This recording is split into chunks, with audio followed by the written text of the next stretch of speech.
The Media Center for Art Education and Technology, a service of the Monterey County Office of Education, along with the Herald Live, presents PrepNation. Now to your hosts, Dave Kellogg and John Devine. Welcome to PrepNation. I'm Dave Kellogg alongside John Devine.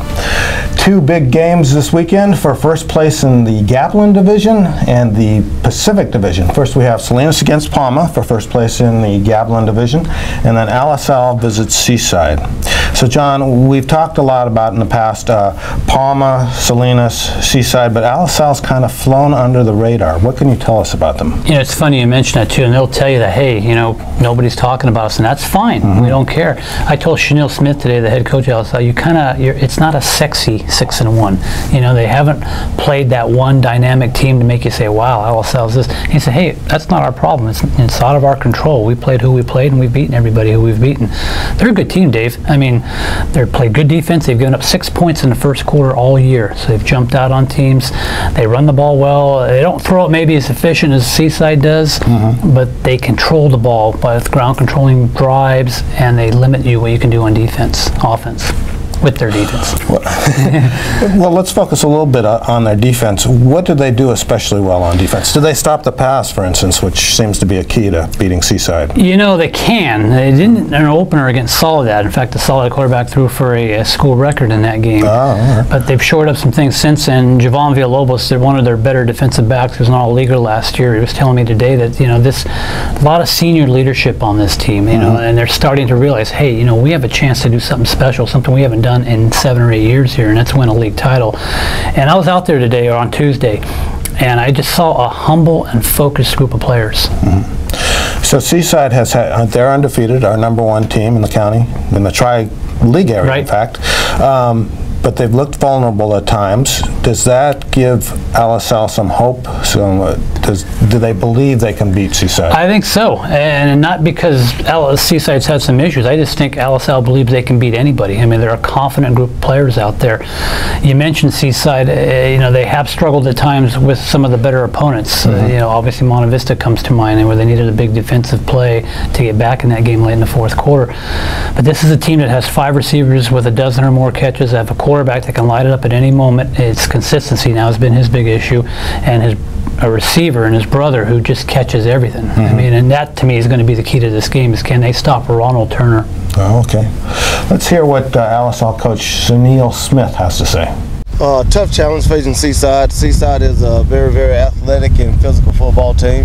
Very well coached, as we all know, Coach Avila and his staff. So it's a team that we have to be really, really patient with, but at the same time we have to challenge and stay confident within ourselves and what we're able to do and what we're able to accomplish. Now, Chanel, obviously the numbers don't lie. Seaside's 7-0. Its defense has allowed 1 touchdown in the last 16 quarters. It's held Monte Vista, a team that was averaging 53.5 points a game, to just 7. How do you break through and get some points off this defense? Well, I think one of the keys to their defense is just staying patient, you know. They're very aggressive, like I said, very physical, disciplined, well coached. So we have to be patient as an offense. We have to stick with our game plan, understand that it's okay to punt the ball sometimes, and try to play the field position game and hopefully create some turnovers with our defense and maybe set up some easy scores. But it's going to be a tough ball game, man, and a really tough challenge for our offense and our whole team as well. Now, you guys have kind of flown under the radar a little bit at 6-1. Second best start in school history. You mentioned that defense. It's allowed just 6 points in the first quarter all year. I guess it's not a sexy 6-1?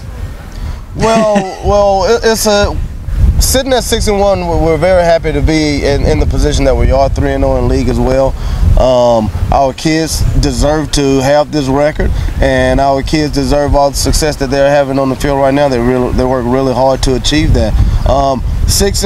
There's an old saying, you are what your record say you are, you know, and right now our record is 6-1, so we're a 6-1 team.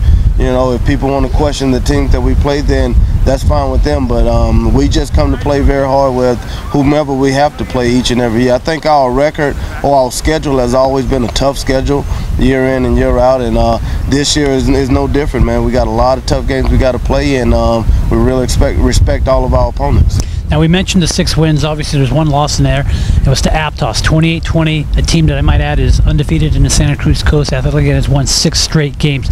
Maybe what did that loss teach these kids? I always think you can learn, win, lose, or draw. So one of the things it taught us is that how disciplined and tough-minded you have to be on the road, and how you have to eliminate mistakes on the road. When you play good teams such as Aptos and, with upcoming Seaside and Monte Vista, you can't afford to make mistakes, especially when you're on the road and, they have the crowd and your kids are playing, I don't want to say at a disadvantage, but they're playing in a hostile environment. So you want things to continue to go well, but at the same time when they go wrong, you want to be able to have the mindset to overcome it and be mentally tough. And you mentioned this game against Seaside will be on the road. Hey, last thing. This program, you're the only coach in this program that's ever taken it to a league title, 3 postseason appearances. In your 10 years, can you compare this team to any of your previous 9? Well, each team has a shape of its own, I'll be honest with you. You always look back and compare, and the kids do it now. I have some of my coaches now who was on the 03 championship team, and of course they compare it, and we get some of the guys from the 07 team. They come back and they like to compare those 2 teams and the other playoff team as well. But this is a different team than all of them, just like all the other teams were different. They taking on their own identity. They got their own mission, their own focus, and it's been a lot of fun coaching them this year.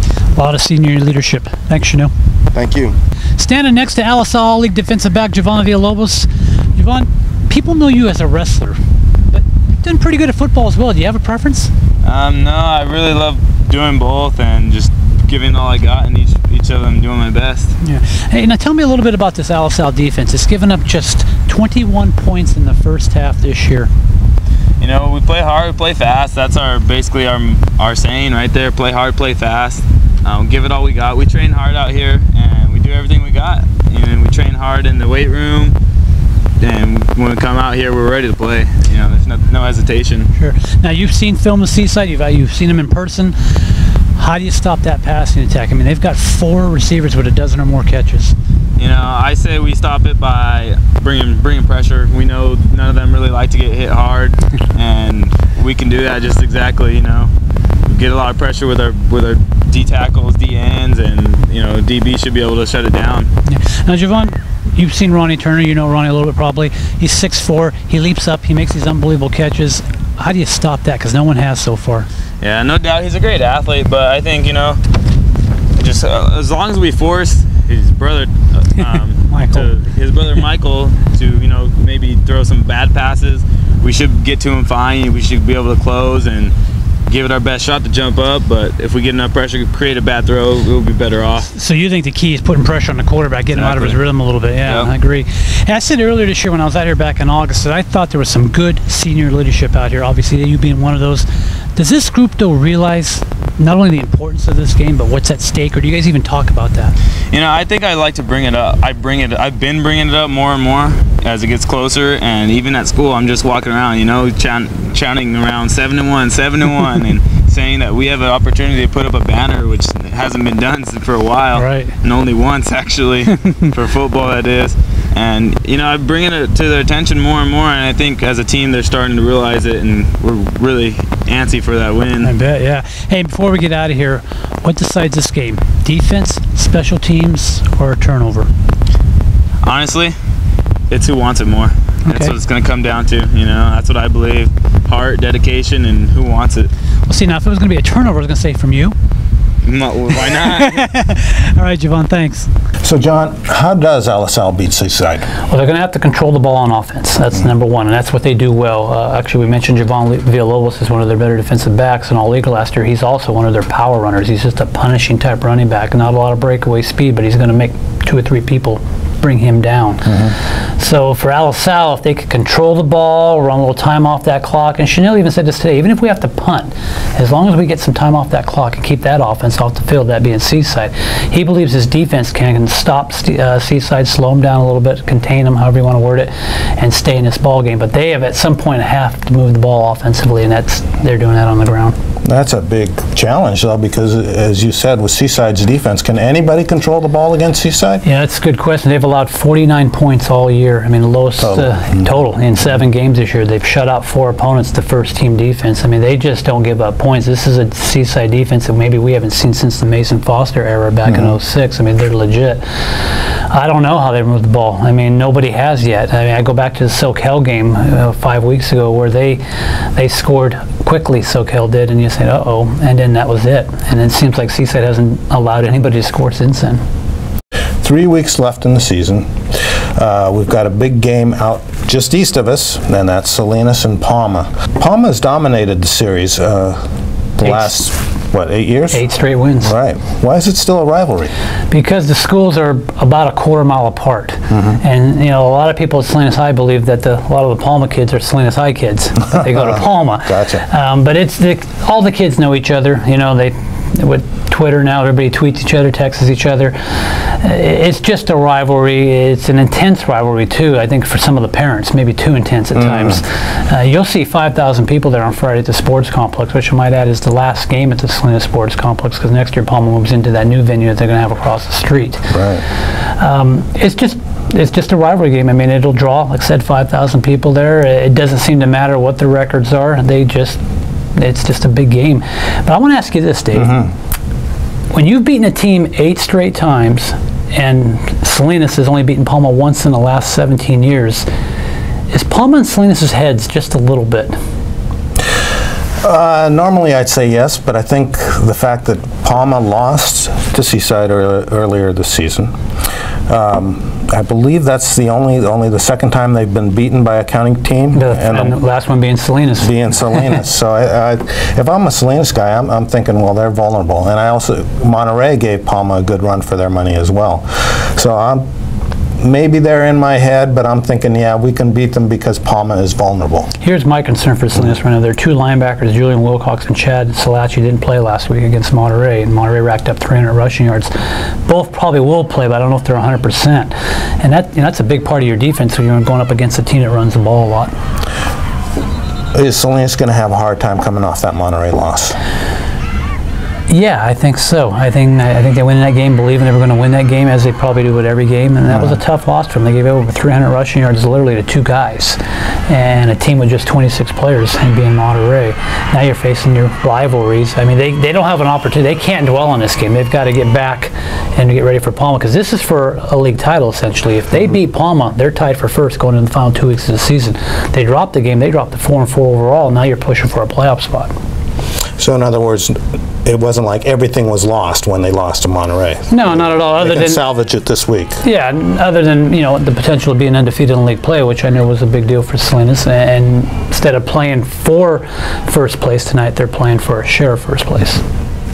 Well, let's hear what Palma coach Jeff Carnazzo has to say about the game this weekend. The Cowboys are strong up front. They've got a big and physical offensive line with a very good run game, with a stable of backs that do real well in there. You know, so that's something that we have to be ready for. Obviously, I like going into every game with the thought of stopping the run and making them one-dimensional, and that will continue to be the game plan going in on Friday night. Although it might be a little tougher because they have a number of backs that can hurt you if you don't play sound defense. Sure. Now, Jeff, this game, at least in the one-loss column, has been a little one-sided, with Palma having won the last 8. But I think that's a little misleading in terms of the battles, isn't it? Every game we played against Salinas has been a tough game. I cannot recall in the past here where it's been close almost every single time, and I just can't remember the last time it wasn't close. But every time we play them, the emotions get involved. We know them real well. A lot of our kids are friends with their kids. I'm friends with the coaching staff. It's just an overall great, healthy, in-town rivalry. Right. Now, Jeff, you mentioned the slew of running backs they have, obviously one of them being Everett Ball, who's rushed for almost 800 yards through their first 6-7 games. He's running well right now behind that big offensive line, isn't he?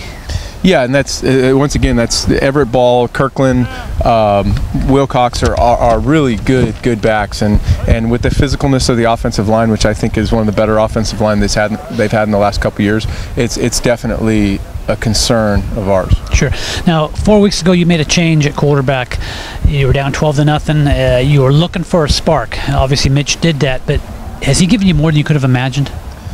Mitch has done a real nice job, and yes, we were looking for a spark during the Monterey game, which he provided for us, and he's continued to provide that. There's some growing pains that'll go along with it. He's a junior, But what's been most impressive, I think, overall is how he's taken the reins and really become a very good leader. You know, and Jack was a very good leader in himself and continues to be a good leader and providing a spark for us on offense at wide receiver and also playing some corner. But Mitch coming in and showing the poise that he has, the accuracy, and most importantly for our situation, the great leadership has been a pleasant surprise. 4 straight wins since that happened. Hey, the last time we talked, you were battling a little bit of injuries. 4 or 5 guys were banged up. I know one of them's done for the year, but are you starting to get that health back for the stretch run?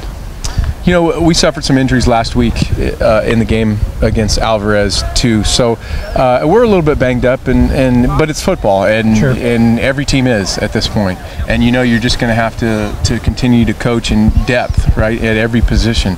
So you know, making sure that you're at least 2 deep in every position becomes really, really important and vital at this time of year. So we are rounding into shape. Some of the guys that were hurt before now are ready and playing, but we've got our own few injuries that have come up in the last couple days too. Sure.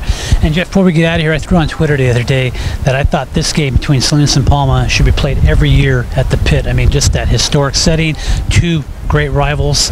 It's at the complex this year, but you agree? You wish it was there, or are you all right with the complex?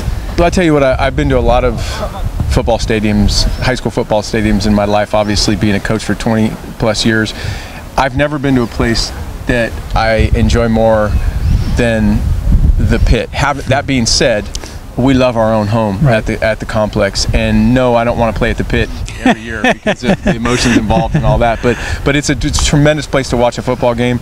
But the complex for us is #1, and then next year when we have our amazing stadium, I think that's going to be, along with the Pit, being one of the best venues in the state of California. Well, for this Friday, first place is at stake. Thanks, Jeff. Thank you. Standing next to Palma linebacker Matthias Lopez. Matthias, you were one of the walking wounded a few weeks ago with a slight concussion. You've played the last 4 games. How do you feel now? I feel amazing. I'm just really happy to be back out on the field, playing with my teammates, and I'm just trying to enjoy my season. No side effects at all? No side effects whatsoever. That's great, yeah. Now, Salinas this week, one of the biggest rivals you guys play.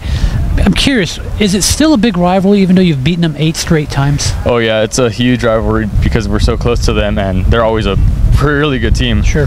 So we're always stressing the fact that they are a rival, which makes our team itself play a lot harder. So it helps just keeping our team on focused, really focused, extremely focused. Yeah. Now, obviously, this year there's the potential of a title. You guys are undefeated. They have 1 loss. Does that add incentive, or is it just because it's Salinas it doesn't make a difference? I would say it does not make a difference, only because we're always striving to reach our potential and go above our potential. Now, Matthias, 4 weeks ago, you guys were staring at a 12-0 deficit in the 3rd quarter, in jeopardy of losing your 3rd straight game, something that hasn't happened at Palma in 30-plus years. Then it was almost like if a light went on. What changed in that game? Do you remember? Probably the quarterback switch was great because once Mitch got in there and when he threw that first pass, our whole sideline went crazy. And after that, our whole team was composed, and just from there, just the momentum just started to pick up and carry until where we are now. So. Yeah, 22 straight points in that game, and haven't stopped since. Hey, before we get out of here, I know the offense is getting better. You talked about that, but this defense, it's been flat out nasty the last 4 weeks. I think you've allowed the starting unit's allowed 1 touchdown. Is that the pulse of the team right now, the defense? I know you're biased. Yeah, I would say the defense is amazing only because we have so many returning starters like Hildy Manzer and Jack Powers. They're awesome players. But the fact that our offense is producing so much now, it just makes our job a lot easier on defense. So you're staying off the field a little bit more, coming in there fresh. Yes, we're going in. Yeah, exactly. And a lot of these guys that are defensive players now, they were going both ways before. So that was pretty good that we get some good breaks. Palma getting healthy for the stretch run. Thanks, Matthias. John, what do you feel are going to be the keys to this game? Who establishes the running game and who can control the clock? Salinas has a pretty good defense. We know Palma's defense over the last 4 games has been really good. Palma's a different team now since they inserted Mitch Kidd at quarterback and moved Jack Trudeau out to one of the receiver positions. I mean, they're just a little more efficient. I talked to Matthias Lopez today about that, on Tuesday, and he talked about how when Mitch came in and made that first pass against the Monterey game, it was such a crisp pass. It just woke up the team, and it snowballed. I mean, they went out and scored 22 points and erased that 12-0 deficit, and haven't been in a game since. They've blown out their last 3 opponents. I don't think they blow out Salinas. Again, the injuries for Salinas concern me a little bit. The rivalry concerns me a little bit for Salinas because even though Jeff Carnello talked about how it has been a battle, the bottom line is this game has only been decided by 14 points or less once in the last 10 years. So whoever can establish that ground game and keep the other offense off the field. And turnovers will be big too. Okay. Is this a confidence game too? Is this something where Palma's really on a high after this winning streak, and if they get rolling early, they're going to be hard to overcome? Yeah, absolutely. I mean, I saw them at practice on Tuesday. They looked loose, relaxed. They're playing with a lot of confidence right now, where Salinas maybe took a step back with that loss to Monterey last week, so they got to get that confidence back. And I think for them to get out and get a good drive, perhaps get Everett Ball involved early with running the ball, that could take a lot of pressure off them. And again, if they can keep that defense off the field and keep them fresh, that'll make it harder for Palma. Okay.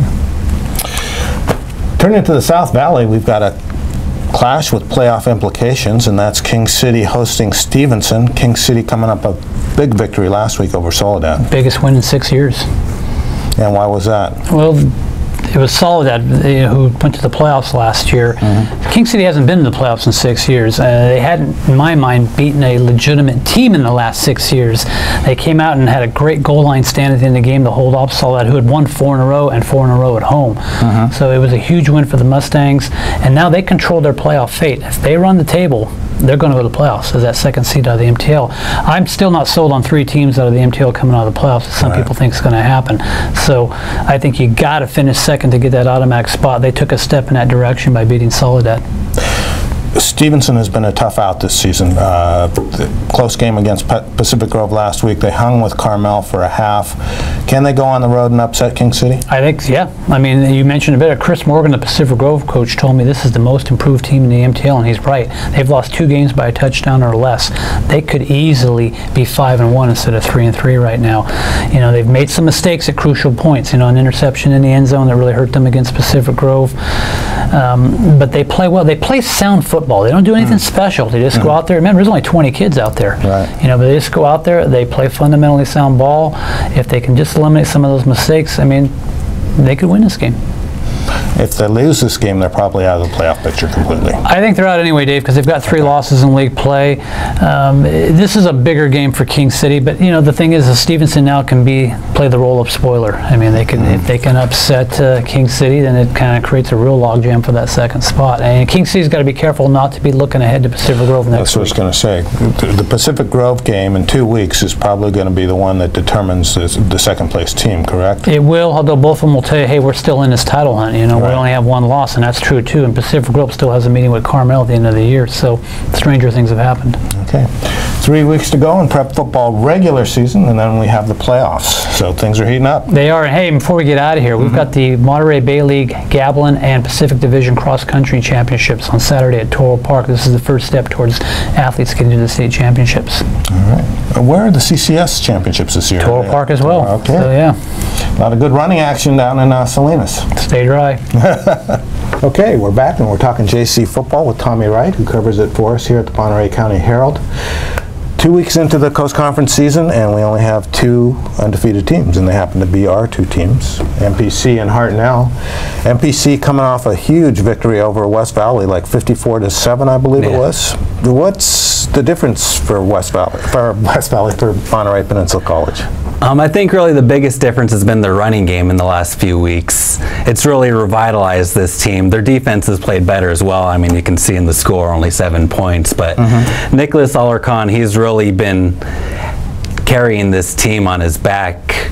In all 3 of their last 3 wins, he's ran for over 90 yards. He put up 109 yards in this last game, and that was mostly all in the first half. He had a cramp that kept him out of the second half, and the game was well in hand anyways. But he also said that he gives a little bit of the credit to his offensive line, which I think that kind of shows when they brought in the backup, Don Carter. He ran for 94 yards as well. So I think that line's really creating some space for these guys. Well, when I think of MPC football, I think of Coach Mike Rasmussen and throwing the ball. how is Cole Houston, their quarterback, doing so far in the Coast Conference season? He's done pretty good. He was 7 for 11 in this last game. Had some touchdown passes. He's actually right up near the top in completion percentage for the Coast Conference. What's been his issue is interceptions. He did throw another one in this past game, but the game, they'd already pretty much taken control of the game. It wasn't really consequential. It was an improvement over his last few games. He had 3 straight games with more than 1 interception, so he's got to try and cut those down. I think the running game will help that out. If they can have a more balanced offense, he won't be having to force some passes in there. Now, MPC heads up Highway 1 this weekend to play Cabrillo, which was a tough out for Hartnell this past weekend. Yeah. What are going to be some of the keys against the Cabrillo team? I think they're just going to have to keep running the ball. DeAndre Mann had some success for Hartnell running the ball. I think that they're going to have to just keep the ball on the ground for the most part, and obviously you want to try and work in some passes, try and not be too predictable. But so MPC kind of following the Hartnell blueprint for beating Cabrillo, you think? I think that's what probably going to be their best chance at winning there, yeah. So talking about Hartnell, DeAndre Mann continues to be very impressive for them. Yeah, he'd kind of been slowed down the last few weeks, but he got back to 100 yards rushing. It was his first time since September 22nd breaking into triple digits on the ground. But he's, I think more than anything else, what really showed in this past weekend is that he can be a workhorse. In a lot of the earlier games, he looked like more of a big play rusher, but he got 27 rushes. That was his most since back on September 22nd when he broke 200 yards. So I think that's a really good sign for them. Now, Hartnell travels up to San Jose to face a winless San Jose City squad. Do you see Mann getting a lot of carries against the Jaguars as well? Yeah, I imagine he's going to run all over the Jags.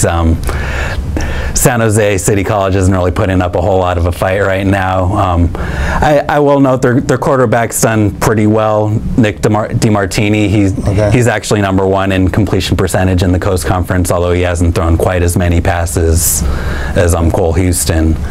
But it should be pretty easy for Hartnell, I would think. 3 weeks left in the Coast Conference season. Could you see Hartnell and MPC meeting for the Coast Conference title? I think there's a good shot of that. They look like the 2 dominant teams. Cabrillo's probably the only other team that's really put up too much of a fight so far, but I think it looks like it's ultimately going to be Hartnell and MPC up on top. And when will that game be? And that game is November 10th at MPC. Okay. Let's move on to sports over at CSUMB. The men's and women's soccer teams wrap things up at home this weekend against San Bernardino and UC San Diego. The women's team is 8-7, trying to finish off with a winning record. What's their feeling going into this last weekend? I think they want to keep this momentum going. This is the best season this program's had since they jumped over to the NCAA in 2004.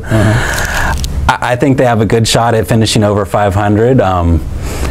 I think they're really building a foundation for this program for the future, and I think they're really happy with how this season turned out. Meanwhile, the men are disappointed with how this season is turning out. You know, we've talked about how they've had problems scoring. What are they going to look to establish this weekend, or to do this weekend to build for next season? Yeah, they're going to try and finish on a good note. They'll have their senior day coming up this weekend, but really all that they have to play for in the big picture is they're going to try and upset UC San Diego. If UC San Diego gets a win, they're probably headed to the playoffs, so they can try and play spoiler. Turning back to the JCs, MPC volleyball, they've had quite a season, haven't they? Yeah, they're having a really solid season this year. They're looking playoff bound. They had a big win over De Anza last Friday that gave them sole possession of second place. The 2 teams were tied. Now they have their eyes on Cabrillo up in first place. Cabrillo edged them when they first played. They're going to face them again as they head through the second time through their division play, and they're actually ranked. The Lobos are ranked 14th in Northern California. They're looking to be in really good shape. Wow. Okay. Strong season. CSUMB basketball has opened up. Basketball practice for the men and women. We'll be visiting them fairly soon to see how the season stacks up in a little see if they'll get into some March Madness as the women have the past 2 seasons. Yeah, and one more CSUMB note, the men's golf team actually just finished winning the Otter Invitational up at Bayonet. Oh, okay. CSUMB men's golf team, always strong. Yeah, definitely. Powerhouse. And that's it for this week's edition of Prep Nation. We'll see you again next week.